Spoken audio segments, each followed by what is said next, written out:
I'm so excited today to be here on behalf of Só Dança and our new series, Barre Talk. And I have on Women Crush Wednesdays, one of my oldest friends. We came up in the industry together.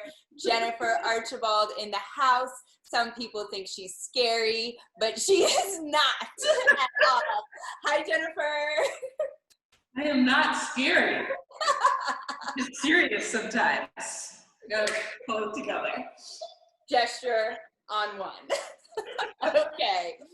So we're so excited to have you here.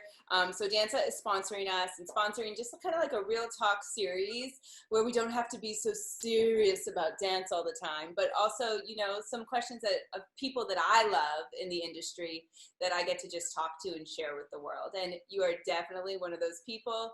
For everybody out there, when I met Jennifer, I did the Running Man in front of her, and she just, you know, she's really tall. So she just looked at me like that.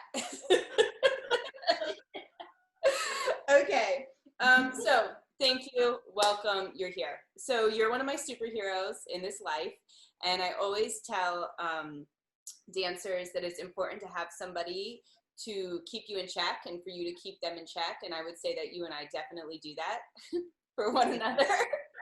Yes, honesty is important. And you know, that's really important. But can you kind of tell us, because you're my superhero, your origin story? Yeah. Origin story. Yeah. Like where I'm from. Is that in like superhero movies, like the origin story of like where they started? Oh, wow. Well, I was improv in my basement of my house as a child for years. Are you the original wiggler that we see online? No, full out. I was doing like full out concerts in my basement as a child. Okay. But I was just improvising and choreographing when I was really young, and I knew that that's what I really wanted to do always. There was definitely no other track or no other, that was it for me. It was always going to be dance. And I'm from Toronto, Canada, and I studied in Toronto. I went to Canadian Contemporary Dance Theatre as a child. I went to the National Ballet of Canada. I went to an arts high school, and then I had auditioned for Alvin Ailey. And when I got into the school, I moved to New York City. And even though I was being classically trained, I was always doing hip hop at the same time. And, you know, trying to experiment with a lot of different classes that New York City had to offer. And from there, I was also choreographing. So I, you know, anytime that there was a showcase, there's a lot of choreographic showcases in New York. So it was an opportunity for me to make connections with dancers, and I just started putting my work out. And it's a hustle. Oh, especially now, right? Like it's just crazy in this time of quarantine. Yes. It almost reverses everything. You're like, oh yes, what do I need to do now? What can I come up with? What are the ideas? Yeah, it's just this COVID situation is a rude awakening for all of us. And can you tell, like as I was laying in bed last night, I saw you just launched something. Can you tell our audience about what you just launched? Oh, well, there's a story behind it. I was in a situation where I saw all my colleagues start teaching on Zoom, and I've been choreographing at Steps on Broadway and Broadway Dance Center and Dance New Amsterdam, which is now Gibney, and I was doing that for years, and I just could not find the inspiration to teach on Zoom. Yeah, it was really difficult. And you know, with social media, it's in your face all the time through Facebook and Instagram, and you're seeing this class pop up and this class pop up, and it was to the point where I wasn't even inspired to take yoga or work out. The first 3 weeks, it's still rough, but the first couple of weeks, I just didn't know what I wanted to do or what I should do. And I have a dancer that works with me in Arch Dance Company named Christina Zegner. And she's a beautiful, beautiful mover. And I just wanted to know if she would learn a combination, Yep. you know, and we'll post it on Instagram. Really nonchalant, nothing, it wasn't going to be a big project or anything. I just wanted to be in rehearsal. And it was funny, at the end of rehearsal on Zoom, she says to me, I just miss being in rehearsal. And it just kind of, it just gave me the idea that if she is a beautiful dancer that is in her house like the rest of us, that just kind of wants to move through space, then why not start calling and reaching out to dancers who are in their living rooms taking classes and see if they would rehearse with me. So I made it really simple. I made it a 60-minute process. And at first I remember I said to Christina, I was like, I'm gonna do every single state in the country. And I was like, that's sort of easy in the sense of because I travel so much within the US. Dakota. Who do you know in North and South Dakota? I don't figure it out. Okay, keep going. Funny. It's like, oh, no. Keep going. But yeah, I was like, I think I could make that happen, but I just wanted to, I was like, maybe I should do continents. Maybe I should do different countries. Yeah. So I'm on social media, reaching out to people who I've never been before. I'm like, I need a Russian dancer, an African dancer, I need this, I need that. And I just started reaching out to dancers who I had never met before. And that was kind of the beauty of it, because I just said, this is who I am, and hopefully you'll give me 60 minutes of your life. And then dancers started responding. And it just kind of came full circle in the sense of this is what community is, and this is what support is, and this is why I dance, and this is why you dance, and this is how we both connect. And it just started to make me a lot happier. Good. Because this has been rough. Oh, tell me about it. No, I understand what you're saying. Okay, I know you're competitive, and if people don't know, she was an athlete as well, but she is the most competitive person I have ever met. Never watch us play Jenga, ever. She's so competitive. Okay, so this is the speed round. Okay, so this is the speed round question. Okay, so I need you to be faster than Sasha DeSola and Joey Gaddy. Okay? Okay. Okay, are you ready? Yes. LeBron or Michael? Michael. LeBron or Michael Jordan? Yeah, I know. I said Michael. Oh, you said Michael? Okay. Yuri Killian or Matt Eck? Who? Yuri Killian or Matt Eck? Oh. Faster, faster, faster. Killian. Okay. Biggie or Tribe Called Quest? Tribe Called Quest? Cocoa Pebbles or Cookie Crisps? I don't eat those. You don't eat cereal? Oh my gosh, they don't have cereal in Canada? There's no cereal. I've never been a cereal person. Next question, go. Okay, dance movies. Breakin' 1 or Breakin' 2 Electric Boogaloo? Breaking 1. Okay. Netherlands Dance Theater or Batsheva? Netherlands. Degrassi Junior High or Saved by the Bell? Oh gosh. Degrassi? You have to say Degrassi, you're Canadian. Exactly. Britney or Madonna? Britney or Madonna? Yeah, which one? Why isn't Janet Jackson in this? Well, she's not on the list right now. Madonna. Okay. Dior or Versace? Dior. In ballet class, Adagio or Grand Allegro? Adagio. Really? Yeah, yes. Housewives of Miami or Housewives of Atlanta? Atlanta. Okay, the Thriller music video or the Beat It music video? Beat It. Okay. A Chorus Line or Dream Girls? Oh, okay. Ooh, dream girls, they're so different. Okay, Justin Trudeau or Barack Obama? Oh no, Barack Obama. Okay, socks in contemporary class or bare feet?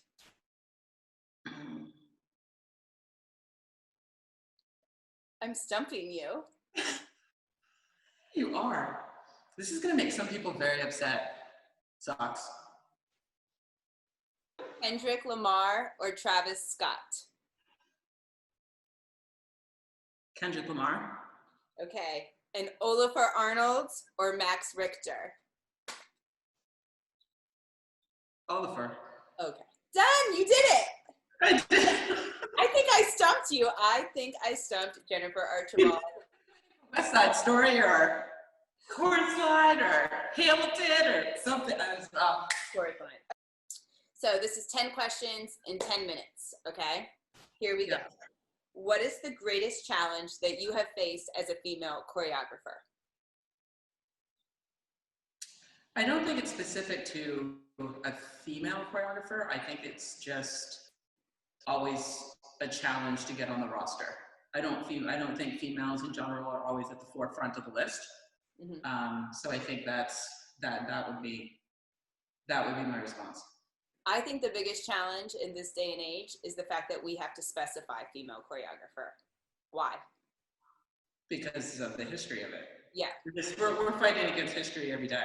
Yeah. So that's really, at the end of it, that's really what it is. Okay, what was it like to choreograph on the NBA? That was a long time ago. It was a very long time ago. Yes, but it's exciting. You know, those girls are beautiful and they have a different spunk and energy to them. And then of course you know that you're choreographing and it's going in the Madison Square Gardens. So when you are thinking about the lights, camera, action of Madison Square Gardens, it just brings a different energy into the rehearsal process. I agree. What inspires you? People, music, and I think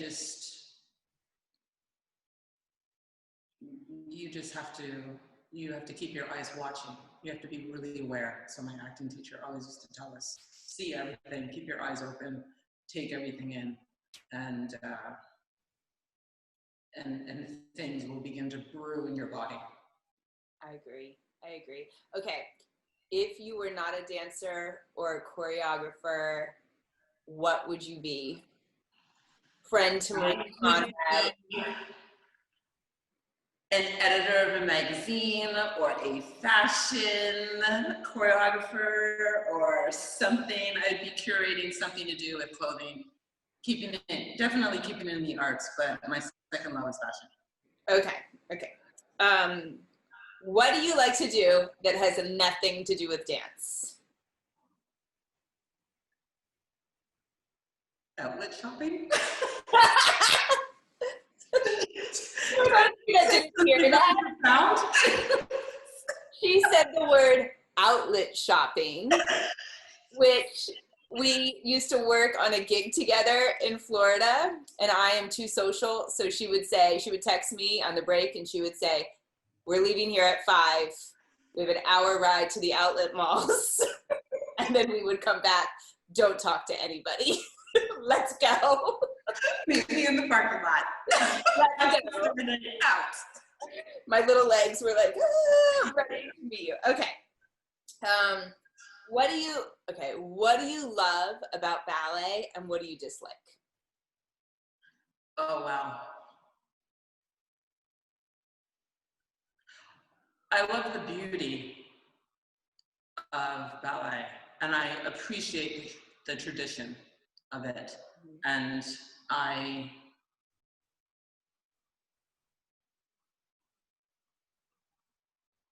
mean, it's a ballet form. It's just so different, the rehearsal process. You walk in and you have a ballet master and it's just a very different vibe. But then when you go into work with a contemporary dance company, it can be more relaxed and more fun. Not that they are technically less of a dancer. It's just a different vibe when you walk into these different studios. Yep. And there's something about it that you love, and there's something about it where it's like, I think everyone just needs to exhale. And if we exhale, then we can create something that is spontaneous. Yeah, no. Sometimes when you walk into a room and everyone is like snatched and cinched up, you don't know how to feel the room or break some of the tension that stems from perfection. Yep. No, that's a great answer. Okay. Who is one of your favorite dancers and who is one of your favorite choreographers? One of my favorite choreographers is Yvonne Perez. Yeah. And there's just something very subtle and sensual and beautiful about something that he creates. And there's also something that there's a spontaneity towards his work, but it's also never pushed. It's almost like when you see an actor who's overacting, you never see that in his work. Ever. And it's something extremely, I think when you describe movement as organic, I think he defines that. Okay. And who's one of your favorite dancers that you love to watch dance? From whenever? What I will say is that I fell in love with Bahia Saeed from the Ballet Company. She no longer dances with the Ballet Company. She's just this fierce animalistic mover. I remember I saw her in a show called, in a piece called Chocolate Sessions. And she borrayed across the stage. The stage was like the biggest stage I had ever seen. This woman borays across the stage. And I knew that she was just a force to be reckoned with. And I used to see her walk through the Ailey halls with like these huge bottles of water, and then take ballet, and then just take a bar, and then she was just, she's phenomenal. So I'm going to ask this question, but I don't think that you actually have an approach to this. But the question is, how do you approach blending your training in traditional hip hop into your contemporary and contemporary ballet choreography? Or is it a natural process for you? It just comes out in your expression. I mean, I think it's a natural process. I paint on the dancers that are in front of me. So when I have a dancer who I know that can embody both aesthetics and really understands both genres of dance, that ability to transmit those two aesthetics is very easy. And I don't have to think twice about hitting an isolation or a wave before I paint. But what I will say is that you know, as I'm working with more ballet companies, I have to kind of give myself a pep talk in the elevator before I walk into the room and make sure that I stick to the choreographic voice that I want, that I want to see. And it's important that it's an equal exchange, in the sense of, yes, I know you are fierce in ballet technique, but how do I challenge that technique? And how do I make sure that I bring in these urban and hip hop aesthetics within the work and it looks authentic? Okay. If you could conceive, produce, and choreograph a fashion show for any fashion house, which one would it be?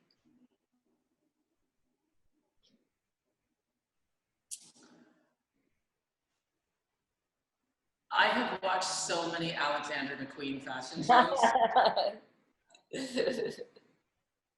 It's a little ridiculous how often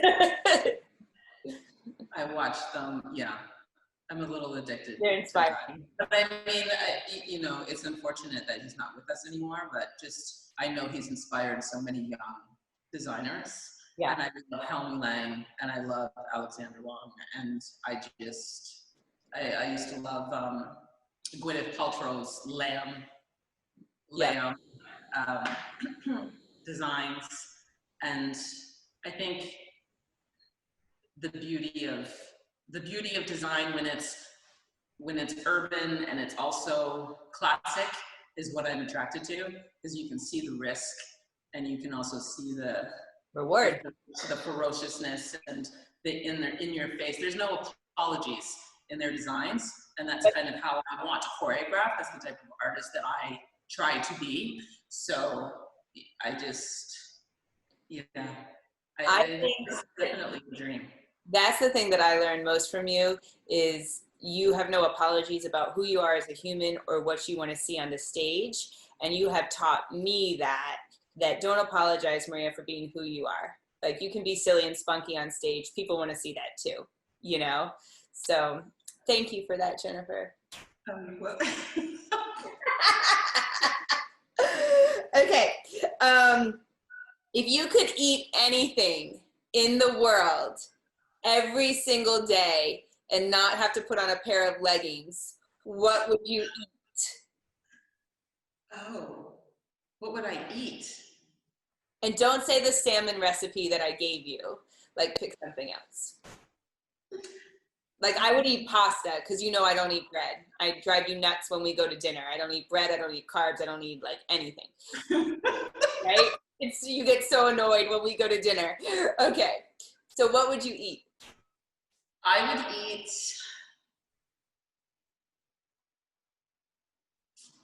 a fried chicken and a chocolate milkshake.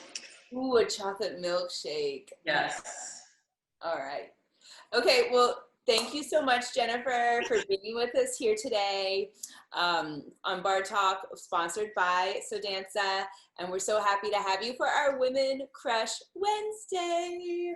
Love it. Yes. Thank you. Thank you. And keep it strong and keep doing everything that you need to do. Thank you. Okay. Thank you. Oh.